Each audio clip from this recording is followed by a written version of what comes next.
નમસ્કાર, ફરીથી આપનું સ્વાગત છે. હવે આપણે નેક્સ્ટ થિયરી પર પ્રયાણ કરીશું.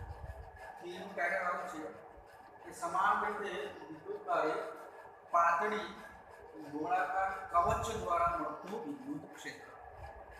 કવચનો મતલબ શું થાય? ગોળાકાર કવચ એટલે માની લો કે ફૂટબોલ કે વોલીબોલનો જે પેલો બોલ હોય છે એમાં શું કહીશું? કવચ. બરાબર. અંદરથી ખુલ્લું હશે, બહારની સાઈડે જેને આવરણ હોય. બરાબર. એવી કોઈ એક ગોળાકાર આપણે કવચ લેવાની છે. તો આપણે આકૃતિમાં જો મેં જે રંગીન ચોકથી દર્શાવેલી છે ને એ કેપિટલ આર ત્રિજ્યાની અંદરની સાઈડ આ એક ગોળાકાર કવચ છે. બરાબર. પહેલા મિત્રો તમને હું કહી દઉં કે આપણે જે અભ્યાસ કરીશું એ બે પ્રકારે કરીશું. ગોળાકાર કવચની અંદરના બિંદુએ વિદ્યુત ક્ષેત્ર કેટલું હોય અને ગોળાકાર કવચની બહારના બિંદુએ વિદ્યુત ક્ષેત્ર કેટલું હશે. તો પહેલા મેં કવચની બહારના બિંદુ માટે ચર્ચા શરૂ કરી છે. એટલે આ આપણી કેપિટલ આર ત્રિજ્યાની કવચ, કવચની બહાર અહીંયા બિંદુ P છે. જો એ બિંદુ P આગળ આપણે વિદ્યુત ક્ષેત્ર શોધવું છે. બરાબર. આકૃતિમાં દર્શાવ્યા પ્રમાણે કવચની બહારનું કોઈ બિંદુ P છે જ્યાં વિદ્યુત ક્ષેત્ર શોધવું છે. બરાબર. તો ફરીથી એના જ કોન્સેપ્ટ P બિંદુ આગળ વિદ્યુત ક્ષેત્ર શોધવા માટે આપણે કોનો ઉપયોગ કરીશું? ગાઉસના નિયમનો. ગાઉસના નિયમનો ઉપયોગ કરતા પહેલા એક ચર્ચા સ્વાભાવિકપણે થવી જોઈએ કે વિદ્યુતભાર વિતરણ સમમિત હોવું જોઈએ, તો જ તમે ગાઉસના નિયમનો ઉપયોગ કરી શકશો. તો ચેક કરી લઈએ કે ભાઈ વિદ્યુતભાર વિતરણ કઈ રીતના સમમિત છે. બરાબર. તો આપણાને ખબર છે કે કવચ છે આ. બરાબર. તો કવચ હોય તો બધો વિદ્યુતભાર ક્યાં હશે? કવચની ઉપર હશે. બરાબર. ભૂલથી મેં અંદરની સાઈડ રોકી દીધો છે એટલે હું ભાવ કરી શકું કે બધો વિદ્યુતભાર એ કવચની સપાટી પર લેવો. અને એ પણ બી કેવો છે? વિદ્યુતભાર સમાન રીતે વિદ્યુતભારિત છે. આખી કવચ પર વિદ્યુતભાર એકદમ સમાન રીતના વિતરિત થયેલો છે. બરાબર. હવે હું શું કરું છું? બિંદુ P માંથી પસાર થતી એક ગોળાકાર ગાઉસિયન સપાટી લઈ લઉં છું. બિંદુ P માંથી પસાર થતી કોઈ ગોળાકાર ગાઉસિયન સપાટી વિચારો. કારણ કે આપણે ગાઉસના નિયમનો ઉપયોગ કરીએ તો ગાઉસિયન સપાટી હોવી જ જોઈએ. બરાબર. તો બિંદુ P માંથી પસાર થતી એક ગોળાકાર ગાઉસિયન સપાટી લઈ લીધી. બરાબર. ઓકે. તો હું શું કરવા છે? હું અત્યારે હાલ શું ચેક કરવા જઈ રહ્યો છું? સમમિતિ. બરાબર. સમમિતિનો મતલબ શું? તો કે સરખા અંતરે આવેલા બિંદુ આગળ વિદ્યુત ક્ષેત્ર સરખું હોવું જોઈએ. તો ચેક કરીએ. આ વિદ્યુતભાર છે સપાટી. તો વિદ્યુતભારથી ગાઉસિયન સપાટી પર ધારો કે બિંદુ અહીંયા P ડેશ હોય, બીજું બિંદુ અહીંયા P ડબલ ડેશ હોય, બીજું બિંદુ અહીંયા P ટ્રિપલ ડેશ હોય. આ ગાઉસિયન સપાટી પર અલગ અલગ બિંદુ લીધા. દરેકે દરેક બિંદુ આગળ વિદ્યુત ક્ષેત્ર કેવું હશે? સમાન જ હશે. બરાબર. કેમ? કારણ કે વિદ્યુતભાર અને બિંદુ બંને વચ્ચેનું અંતર ત્રણેય કેસમાં કેવું આવવાનું? સમાન. બરાબર. તો અંતર સમાન આવે એટલે વિદ્યુત ક્ષેત્ર પણ સમાન આવશે. એટલે સમમિતિ તો છે, એ તો વસ્તુ ક્લિયર થઈ ગઈ. એનો મતલબ કે સમગ્ર ગાઉસિયન સપાટી પર વિદ્યુત ક્ષેત્રનું મૂલ્ય સમાન છે. ક્લિયર? યાદ રાખીશું કે સમગ્ર ગાઉસિયન સપાટી પર P નું મૂલ્ય સમાન છે. ખાલી મૂલ્ય લખ્યું છે, દિશાની વાત કરી નથી. બરાબર. ક્લિયર? એને શું કહીશું આપણે? સમમિતિ. ચલો આપણું કામ શરૂ કરીએ. આપણે શું કરીશું? ગાઉસના નિયમનો ઉપયોગ કરીશું. તો ગાઉસના નિયમનો ઉપયોગ કરવા માટે વિદ્યુત ક્ષેત્રની દિશા પહેલા ચકાસવી પડશે. તો જોઈ લો, બિંદુ P આગળ વિદ્યુતભાર કેવો છે? ધન. વિદ્યુત ક્ષેત્ર બહારની તરફ જાય. આ મારે આવો. બરાબર. બીજી દિશા કોની જરૂર પડશે? D એ સદિશ એટલે કે ક્ષેત્રફળ સદિશની. તો ચેક કરો કે બિંદુ P આગળ જે ગોળાકાર ગાઉસિયન સપાટી છે, આ ગોળાકાર ગાઉસિયન સપાટીને રજૂ કરતો ક્ષેત્રફળ સદિશ આમ લંબ અને બહારની તરફ જવાનું, બરાબર? એટલે કે બિંદુ P આગળ dS સદિશ અને E સદિશ બંને એક જ દિશામાં હશે, બરાબર? તો ગાઉસના નિયમ પ્રમાણે ગાઉસિયન સપાટીમાંથી પસાર થતો ફ્લક્સ એટલે ગોળામાંથી પસાર થતો ફ્લક્સ phi બરાબર E dA cos 0 E dA cos θ આવશે, માં θ શું થાય? E અને dA વચ્ચેનો ખૂણો, આ બંને એક જ દિશામાં છે એટલે cos 0 શું થશે? 1 એટલે વચ્ચે E * d, બરાબર?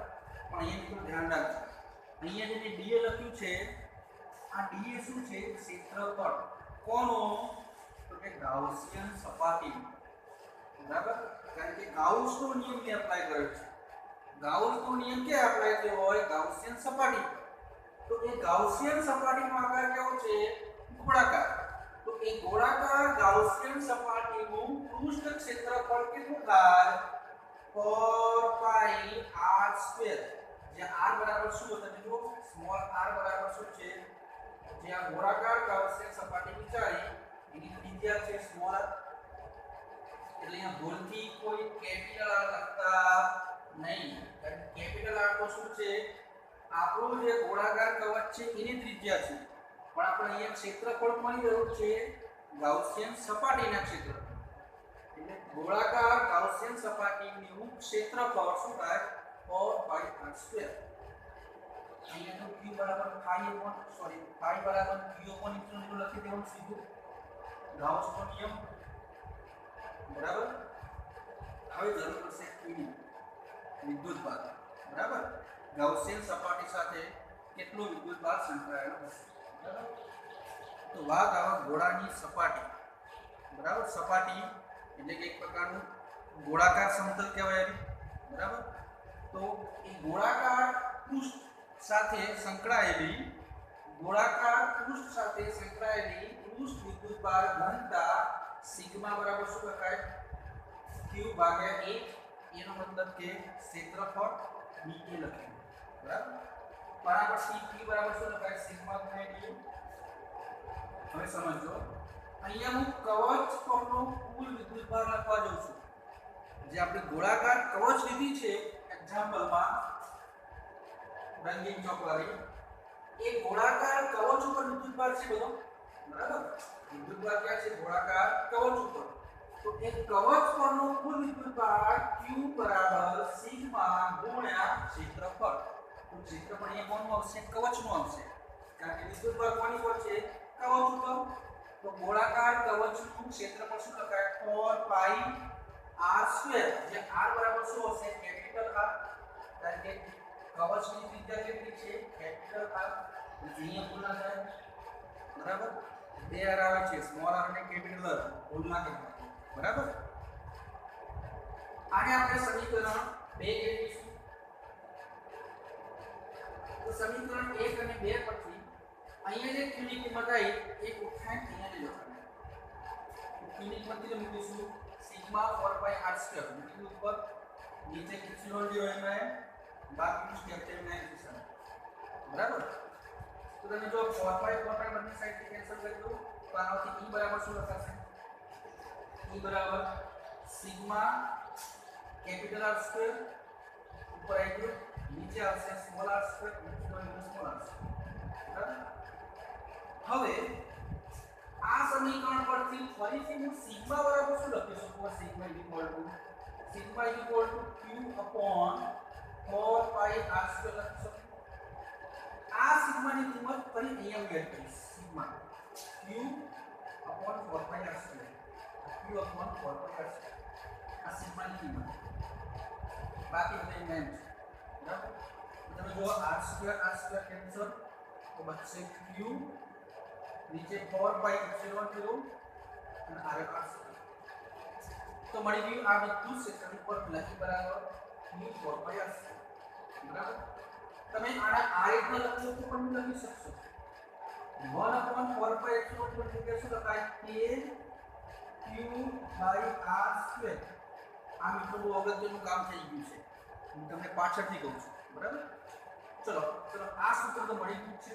એને સદિશ સ્વરૂપમાં લખતા તો ઈ સદિશ લખું, આ બાજુમાં અહીંયા દિશા દર્શાવવી પડશે, દર્શાવી દીધી એન કેરેટ, બરાબર. હવે આપણને ખબર છે દરેકને કે જ્યાં એન કેરેટ કઈ દિશામાં હશે, જ્યાં એન કેરેટ કઈ દિશામાં હોય, વિદ્યુત ક્ષેત્ર દિશામાં. વિદ્યુત ક્ષેત્ર કઈ દિશામાં છે, બહારની તરફ. એટલે જો અહીંયા લખી કાઢ્યું છે ત્રિજ્યા સદિશની દિશામાં, ત્રિજ્યાની દિશામાં, બરાબર. એટલે n કેરેટ એ ત્રિજ્યાવર્તી એકમ સદિશ છે, કારણ કે વિદ્યુત ક્ષેત્ર એ ગોળાની ત્રિજ્યાની દિશામાં છે, બરાબર. પછી પેલું લખી દેવાનું, જો q ધન હોય તો બહારની તરફ, q ઋણ હોય તો અંદરની તરફ. ઓકે. અચ્છા, હવે મારે તમને અહીંયા કંઈક સમજાવવું છે, તમે ચેક કરો. વિદ્યુત ક્ષેત્ર E બરાબર kq ભાગ્યા r સ્ક્વેર. આ સૂત્ર ઓલરેડી આપણે લઈ ચૂક્યા છીએ. ક્યાં? તો એક બિંદુવત વિદ્યુતભાર હોય ને એના કારણે મળતું વિદ્યુત ક્ષેત્રનું સૂત્ર છે, બરાબર. યાદ કરો, બિંદુવત વિદ્યુતભાર ના કારણે મળતું ક્ષેત્ર આપણે સાબિત કરેલું છે. કોઈ એક બિંદુવત વિદ્યુતભાર ધારો કે સ્મોલ q હોય, એ વિદ્યુતભારથી r જેટલા અંતરે અહીંયા કોઈ બિંદુ p હોય, એ બિંદુ p આગળ વિદ્યુત ક્ષેત્ર કેટલું હોય, e બરાબર kq ભાગ્યા r સ્ક્વેર, બરાબર. સમજો, q એટલે વિદ્યુતભાર સમજો. કયા બિંદુ આગળ શોધો, p બિંદુ આગળ વિદ્યુત ક્ષેત્ર શોધીએ ત્યારે. હા, તો વિદ્યુતભાર અને બિંદુ p વચ્ચેનું અંતર કેટલું છે, 8, તો નીચે 8, બરાબર. તો કોઈ એકલ વિદ્યુતભાર હોય, એક વિદ્યુતભાર, એના કારણે મળતા વિદ્યુત ક્ષેત્રનું સૂત્ર kq ભાગ્યા r સ્ક્વેર. એના એક સૂત્ર અહીંયા. તો એનો મતલબ એવો કે ભાઈ ગોળાકાર કવચ દ્વારા મળતું વિદ્યુત ક્ષેત્ર કેવું છે, તો કોઈ એકલ વિદ્યુતભાર દ્વારા મળતું વિદ્યુત ક્ષેત્ર જેવું છે, બરાબર. હવે કોન્સેપ્ટ સમજો. નીચે અંતર r, અંતર r કોનું કોનું થાય, તો બિંદુ અને વિદ્યુતભાર વચ્ચે, બરાબર. આપણે શું છે, r છે, સ્મોલ r. તો ચેક કરો, સ્મોલ r શું હતું, કે આ બિંદુ અને o વચ્ચેનું અંતર હતું. એનો મતલબ કે બધો વિદ્યુતભાર ક્યાં આવ્યો છે, o પર, કારણ કે અંતર સ્મોલ r આવ્યું, એ વિદ્યુતભાર અને બિંદુ વચ્ચે હોવું જોઈએ, બરાબર. આપણે એવું કહી શકીએ કે જ્યારે ગોળાકાર કવચ દ્વારા મળતું વિદ્યુત ક્ષેત્ર એ જાણે કે સમગ્ર કવચ પરનો વિદ્યુતભાર એના કેન્દ્ર પર કેન્દ્રિત થયેલો હોય એવી રીતના મળે છે. સૂત્ર આપણને એવું કહી જાય છે, બરાબર. ફરી બોલું કે ગોળાકાર કવચ પરનો વિદ્યુતભાર જાણે કે એના કેન્દ્ર પર કેન્દ્રિત થયેલો હોય એવી રીતના વિદ્યુત ક્ષેત્ર મળે છે. એટલે જ્યારે જ્યારે ગોળાકાર કવચની વાત આવતી હોય ત્યારે વિદ્યુત ક્ષેત્ર ગણવા માટે આપણે વિદ્યુતભારને ક્યાં ધારવાનો, એના કેન્દ્ર પર. ભલે સપાટી પર ડ્રો કર્યો હોય પણ ધારીશું કે આપણે એના કેન્દ્ર પર, બરાબર. અને અંતર ક્યાંથી લઈશું, કેન્દ્રથી જે બિંદુ પર જવાનું હોય એનું અંતર લઈશું. ક્લિયર? આ એક બીજી થિયરી છે. હજુ થિયરી ચાલુ છે આપણે, કારણ કે હજુ કામ ક્યાં પત્યું છે, કવચની બહારના બિંદુમાં, બરાબર. હજુ આ કોન્સેપ્ટ આગળ આપણે ચલાવીશું તો ગોળાકાર કવચની અંદરના બિંદુ માટે શું થઈ શકે, બરાબર. થિયરી આના આ જ છે, બહારની જગ્યાએ અંદરના બિંદુ માટે.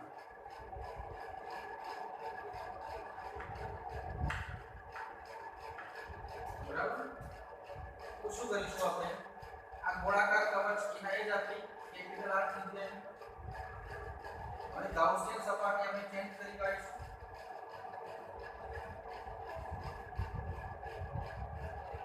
પહેલા બિંદુ P કે હતું, બહારની તરફ અહીંયા હવે બિંદુ P નો કેન્દ્ર લાવીશું અંદર ધારો કે બિંદુ P અહીંયા છે આ બધું દેખાય માટે રાખીશું ગોળાનું કેન્દ્ર અને બિંદુ P વચ્ચેનું અંતર ફરી આપણે લઈશું સ્મોલ r કાલ એના એજ આ બધું લખાણ એના એજ છે આગળ કરીશું ઇમેજ બિંદુ P માંથી પસાર થતી કોઈ ગોળાકાર ગાઉસિયન સપાટી લઈ લો તો લઈ લો ચલો બિંદુ P માંથી પસાર થતી આ ગોળાકાર ગાઉસિયન સપાટી લઈ બરાબર આ થઈ ગઈ આપણી ગાઉસિયન સપાટી બરાબર અંદરની સાઈડ કારણ કે બિંદુ P કે જતો અંદરની સાઈડ બરાબર તો ગાઉસના નિયમ પ્રમાણે ગાઉસિયન સપાટીમાંથી પસાર થતું +5 બરાબર શું લખાય EDA cos થીટા ફરીથી અહીંયા કન્ડિશન એના x થશે બિંદુ P નો વિચાર કરો એનો ક્ષેત્રફળ સદિશ આમ બહારની તરફ જશે dA સદિશ ત્યાં આગળ વિદ્યુત ક્ષેત્ર કેવું હશે તો વિદ્યુત ક્ષેત્રફળની બહારની તરફ હું એરો મારું છું કેમ ભલે વિદ્યુત ભાર બહારની સાઈડ રહ્યો પણ ધારીશું કે એને કવચના કેન્દ્ર પર કવચના કેન્દ્ર પર વિદ્યુત ભાર હોય વિદ્યુત ક્ષેત્ર બિંદુ P આગળ ચેક કરો બહારની તરફ જશે એટલે ફરી અહીંયા E અને dA વચ્ચેનો ખૂણો 0 cos 0 1 એટલે બનશે EDA બરાબર ફરી અહીંયા dA શું જાય એટલે ગાઉસિયન સપાટી વિચારી એનું ક્ષેત્રફળ તો ગાઉસિયન સપાટીનું ક્ષેત્રફળ કેવું થાય 4πr² કારણ કે ફરીથી ગાઉસિયન સપાટી કેવી છે ગોળાકાર જ છે બરાબર એટલે સ્મોલ r નું અંતર અહીંયા સ્મોલ r જ આવશે બરાબર ગાઉસિયન સપાટી માટે ક્લિયર હવે થિયરી ચેન્જ થશે થિયરીમાં શું આવશે તમે જુઓ તો કે ગાઉસિયન સપાટી માટે પૃષ્ઠ વિદ્યુતભાર ઘનતા સિગ્મા બરાબર શું લખાય q/dA બરાબર ક્લિયર પણ તમે ચેક કરો ગાઉસિયન સપાટી માટે ગાઉસિયન સપાટીની અંદર વ્યવહારમાં કોઈ વિદ્યુતભાર સંકળાયેલો નથી સમજાવજો ગાઉસિયન સપાટી અંદરની સાઈડ બધો વિદ્યુતભાર ક્યાં છે બહાર છે બરાબર એટલે ગાઉસિયન સપાટીની અંદર કેટલો વિદ્યુતભાર છે 0 બરાબર એટલે q0 થવાનું ક્લિયર એટલે સિમ્પલ q બરાબર 0 ક્લિયર કવચ તો મોડે લખું અહીંયા લખે ગાઉસિયન સપાટીનો કુલ વિદ્યુતભાર ગાઉસિયન સપાટી સાથે સંકળાયેલ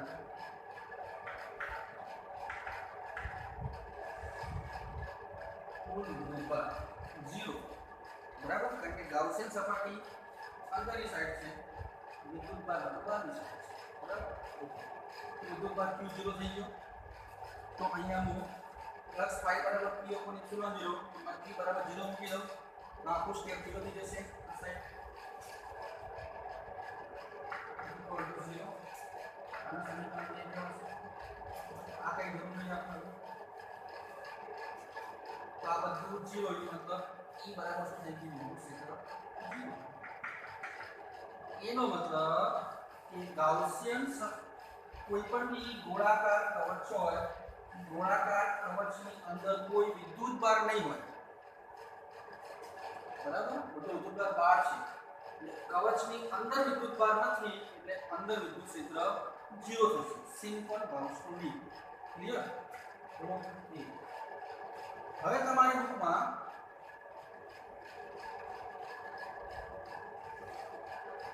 અંતર r યુ વિદ્યુત ક્ષેત્ર કઈ રીતના બદલાશે એ દર્શાવ્યું છે આ બહુ ઇન્ટરેસ્ટિંગ પોઈન્ટ છે તો પહેલા જો ગોળાની અંદરના બિંદુ માટે વિદ્યુત ક્ષેત્ર કેટલું આવ્યું 0 એ જ રીતના ગોળાની બહારના બિંદુ માટે વિદ્યુત ક્ષેત્ર કેટલું આવ્યું k/r² બરાબર તો જો ધારો કે હું આ રીતના અડધો ગોળ ડ્રો કરું છું હાફ ગોળ બરાબર અડધો ગોળો ડ્રો કર્યો. આ છે ગોળાની સપાટી. તો ગોળાની સપાટી માટે અંતર r કેટલું હોય? Capital R. બરાબર ને? ગોળાની સપાટી માટે જે અંતર લખું સ્મોલ r એ કેટલું હોય? ગોળાની ત્રિજ્યા જેટલું. આ છે ગોળાની ત્રિજ્યા. ક્લિયર થઈ જો ગોળાની ત્રિજ્યા કેપિટલ R. ગોળાની અંદર વિદ્યુત ક્ષેત્ર અંતરના વર્ગના વ્યસ્ત પ્રમાણે બદલાય છે. એટલે પહેલા મેક્સિમમ હશે, પછી ઝડપથી ઘટશે. બરાબર? પહેલા વિદ્યુત ક્ષેત્ર મેક્સિમમ કર્યું, પછી ઝડપથી આમ ઘટશે અંતરના વર્ગના વ્યસ્ત પ્રમાણે. બરાબર? સપાટી પર આવી જાઓ, સપાટી પરથી બહાર જાઓ. સોરી, ભૂલ થઈ ગયા.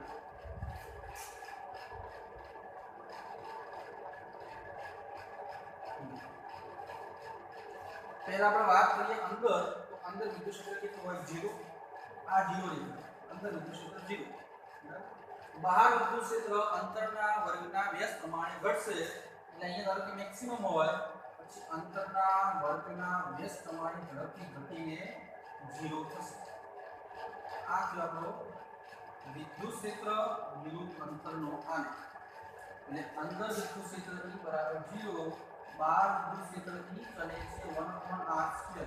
એ ઝડપથી ઘટશે. બરાબર? ઓકે. તો મિત્રો આ પણ થિયરી એકદમ ઈઝી જ હતી અંતરના બિંદુ માટે શોધવાની. એ પણ તમે આ રીતના પ્રિપેર કરી શકશો. ઓકે. મિત્રો ફરી વિડીયો લાઈક કરો, શેર કરો, જેથી કરીને આપણો સંસ્થાનું નામ આગળ જશે. ઓકે.